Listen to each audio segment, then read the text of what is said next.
Kemudian yang ketiga, ya, setelah kuda-kuda itu datang, fatafiqa mashan bisuqi wal a'naq.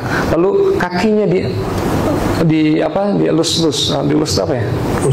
Diusap-usap. Dan juga lehernya diusap-usap. Ya seperti lihat kuda-kuda datang kan sering ada yang memegang lehernya, kakinya, gitu. Karena kuda senang kalau diusap gitu, lehernya dan kakinya. Nah, Nabi Sulaiman juga begitu. Nah, di sini apa maksudnya? Maksudnya adalah menyayangi makhluk.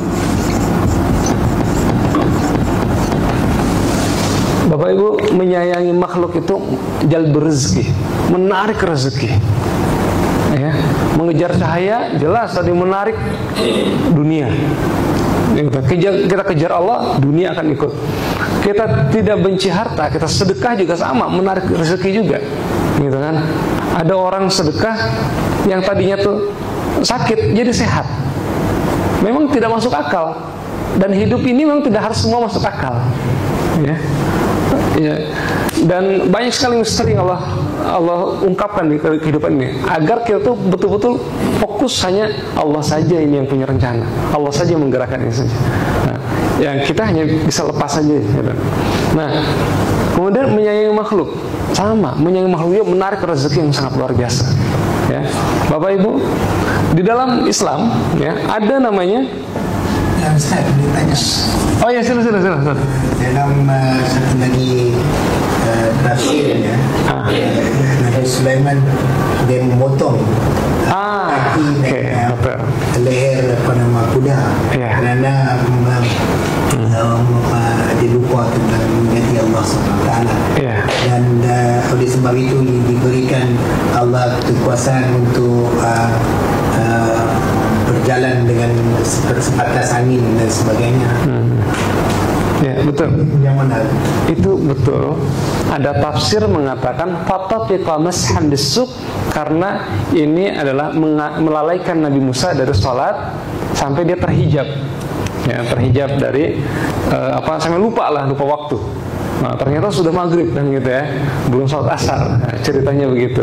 Kemudian Nabi Sulaiman memotong kaki dan lehernya. Tapi saya tak sependapat. Mohon izin. Saya tidak sependapat dengan tafsir begitu. Kenapa? Nabi Sulaiman sosok yang sayang dengan makhluk. Semut saja tidak mau dia injak. Apalagi ini yang salah kan Nabi Sulaiman kalau begitu kan, kalau dia lalai. Kenapa? Kuda yang dipotong. Apalagi kudanya banyak sekali. Gitu. Safinat itu bukan satu kuda. Jiyad itu bukan satu kuda, banyak sekali. Apa semua dipotong? Tidak. Maka saya mengikuti tafsir yang ditulis oleh rektor Mesir Al-Azhar. Itu mengatakan bahwa ini tentang sayangnya Nabi Sulaiman. Dan ang zikri Rabbi itu bukan berarti dia lalai, dia cinta harta, lalai kepada apa? Lalai dari Allah. Bukan. Kalimatnya gitu. Inni ahbabtu hubbal khairi ang zikri Rabbi itu artinya aku mencintai harta ini sebagai bentuk ingatku kepada kebesaran Allah.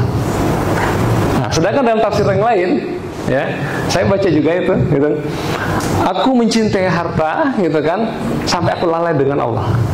Hatta tawarat bil hijab, sampai dia terhijab, ya, lalai dengan waktu sholatnya. Sehingga kemudian dia dipanggil kuda itu rudduha alayya. Lalu kemudian fatafiqa mashan bisuq. Iya ada, gitu. Itu tafsirnya begitu. Cuman di tesis itu saya bantah, saya tidak sepakat dengan ini, kan gitu. Nah, termasuk ada nanti persepsi Buya Hamka, saya juga tidak sepakat dengan itu, karena ini mencerminkan terlalu personal sekali. Padahal ini satu tim yang luar biasa. Nah, misalnya Buya Hamka menafsirkan bahwa qala alladzi indahu ilmu minal kitab, berkatalah seorang yang mengetahui dari Alkitab. Kata Buya, itu adalah Nabi Sulaiman sendiri. Menurut saya bukan. Karena dia mengatakan qala alladzi indahu ilmu minal kitab ana atika, aku akan mendatangkan kepadamu. Berarti ada dua orang di sini, aku dan kamu, kan gitu. Berarti bukan Nabi Sulaiman mengatakan aku akan memindahkan kepadamu, bukan. Memang di masa itu ada namanya the great man, ada teori leadership yang bahwa orang hebat itu hanya satu orang itu saja, bahwa orang hebat itu Al-Fatih saja, dia tidak melihat timnya seperti apa. Dia hanya melihat bahwa satu, tidak. Dalam leadership ada timnya, bukan satu orang itu saja. Nah, kemudian lihat para khalifah juga bukan hanya Abu Bakar saja yang hebat, di timnya juga hebatnya luar biasa. Umar juga begitu. Nah, maka kita harus bisa melihat semua teamwork. Nah, ini yang akhirnya saya tuliskan quantum leadership ini bukan tentang leader, tapi leadership satu tim yang besar. Nah, itu yang kemudian saya coba koreksi. Ada nggak ada beberapa yang koreksi gitu ya tentang tafsir ini, gitu. Tapi yang penting kita tidak mengoreksi Al-Quran, jangan ya. Gitu. Dan koreksi ini sifatnya zon. Karena bisa jadi apa yang saya tuliskan juga salah, gitu. Jadi jangan juga percaya pada saya, gitu kan.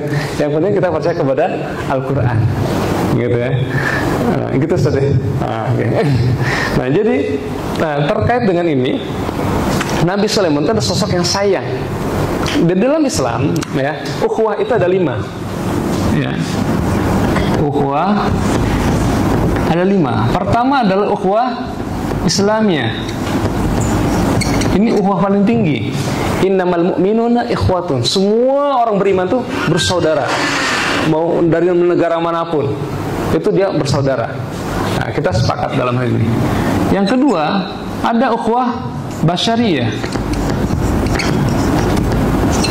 Ya, basyariyah. Ukhuwah sesama manusia. Ya, sesama manusia, kita tidak perlu menanyakan agama dia apa. Orang dia kecelakaan, tolong langsung. Ya, autopsi atau ada penyakit apa gitu, tolong, dia manusia, kita tolong. Nah, itu tidak harus pendekatan keagamaan. Yang penting dia manusia. Ada juga yang ketiga, itu adalah ukhuwah wataniyah. Persaudaraan sesama bangsa. Ya. Bapak Ibu akan berasa ketika keluar negeri, ternyata ketemu satu negeri, satu orang Malaysia, satu orang Pinang. Lain kan rasanya kan, oh ini saudara saya. Berarti ada nuansa persaudaraan sesama satu negeri. Ya. Nah, ini juga perlu dijaga. Tiga-tiganya perlu dijaga. Ada yang keempat, ya. Itu adalah ukhuwah nabatiyah. Apa nih? Kita bersaudara dengan nabati, dengan pepohonan, tumbuhan. Ya, kata Rasulullah SAW, kalau kalian berperang, perang ini adalah kondisi yang sangat ekstrim. Kita bermusuhan, kita hancur-hancuran. Tapi apa kata Rasulullah? Kalau kalian berperang, jangan memerangi wanita, jangan membunuh wanita, jangan membunuh anak-anak, jangan membunuh orang tua, dan juga jangan menghancurkan pohon-pohon. Sahih. Pohon saja disebutkan. Artinya apa? Ada kedekatan kita dengan ekologis.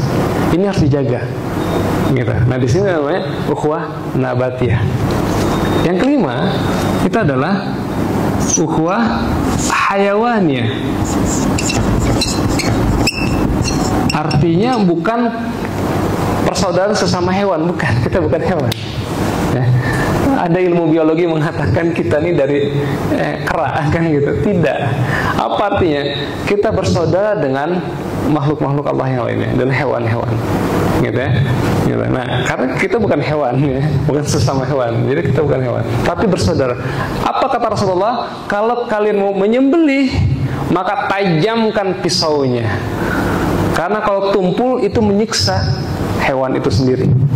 Tapi kalau kita tajamkan dan diakhiri hayatnya dengan Allahu Akbar atau Bismillahi Allahu Akbar, maka dia senang sekali, luar biasa. Terlihat sama kepala kita, dia berdarah-darah. Tapi bagi hewan itu senangnya luar biasa. Karena dia kembali ke hadapan Allah itu dengan kalimat Bismillahi Allahu Akbar. Nah ini, jadi harus ditajamkan. Di sini Bapak Ibu, Nabi Sulaiman ada pesan, dia sayang dengan makhluk, termasuk kuda. Jadi sangat kontradiktif kalau kemudian kita mengartikan bahwa Nabi Sulaiman langsung potong kuda itu. Yang salah siapa nih kan gitu. Hatta tawarat bil hijab di sini itu bukan hijab dia lalai dengan salat asarnya, bukan. Gitu. Dia memang kuda-kuda itu membumbung tinggi karena As-Safinat banyak sekali, Al-Jiyad kencangnya luar biasa sehingga membumbung sampai tidak kelihatan, terhijab. Allah kejar semuanya, dikejar semua sama kuda-kuda yang lebih cepat lagi gitu kan. Tarik semuanya, baru diusap-usap, luar biasa kuda ini. Nah gitu. Bapak Ibu, ternyata Allah Subhanahu wa Ta'ala itu maha pencemburu. Nabi Sulaiman kok cinta dengan harta, ya? Walaupun oke lah, an zikri rabbi, sebagai bentuk zikirku kepadaku, kata Allah. Dan terus apa kata Allah? Walaqad fatanna Sulaiman. Nah, setelah itu ada dan sungguh kami fitnah Sulaiman. Kami uji Sulaiman, bukan asabah, bukan musibah, tapi fitnah. Artinya bencana yang luar biasa beratnya dialami oleh Nabi Sulaiman. Fitnah politik, fitnah keluarga, fitnah segala hal. Apalagi dikisahkan, yang diriwayatkan bahwa Nabi Daud ini ketika mau berakhir gitu, kekuasaan meninggalnya itu kan meninggalkan banyak anak. Nabi Sulaiman itu bukan satu-satunya, karena dikisahkan kalau di Bible itu ada sampai 300 istri. Di Al-Quran ditafsirkan itu sampai 199 plus 1 gitu kan, gitu istrinya. Kebayang kalau kemudian 100 itu satu istri, satu anak saja, ada 100 anak. Nah, Nabi Sulaiman cuma one apart gitu, satu di antara 100 itu kan gitu ya. Nah, sehingga kemudian apa yang terjadi? Perang semuanya. Dikisahkan itu sesama Bani Israel itu berperang untuk merebut kekuasaan pasca Nabi Daud. Kenapa? Karena setiap istri ini, setiap ibu-ibunya mengatakan kepada anaknya, kamu ini anak raja, ambil kekuasaan. Sama semua mengatakan begitu, berebutlah. Dan dia punya kelompoknya masing-masing. Sama sekarang kita lihat misalnya di beberapa negara yang seperti itu gitu kan, pangerannya tidak tanggung-tanggung. Kalau dihitung udah ada yang 500 orang kan gitu ya, berebut. Ada yang tidak sepakat dengan orang ini kan itu. Luar biasa, ketegangan tuh luar biasa. Mungkin kita tidak merasakan ketegangannya kan gitu. Di sana luar biasa di keluarganya. Nah, jadi terbayang di Nabi Sulaiman juga begitu. Jadi apa yang terjadi? Fitnah yang luar biasa, ujian politik, ujian keluarga, ujian segalanya. Nah, ini tadi ada efek hub, cinta terhadap harta, gitu kan. Nah, kemudian Allah uji dia, gitu. Fitnah yang luar biasa ya. Nah, ketika difitnah seperti itu, walaqad fatanna Sulaiman walqaina ala kursihi jasadan, dan kami geletakkan dia, geletaknya apa ya? Terduduk ya, dia terduduk, tergeletak di atas kursi.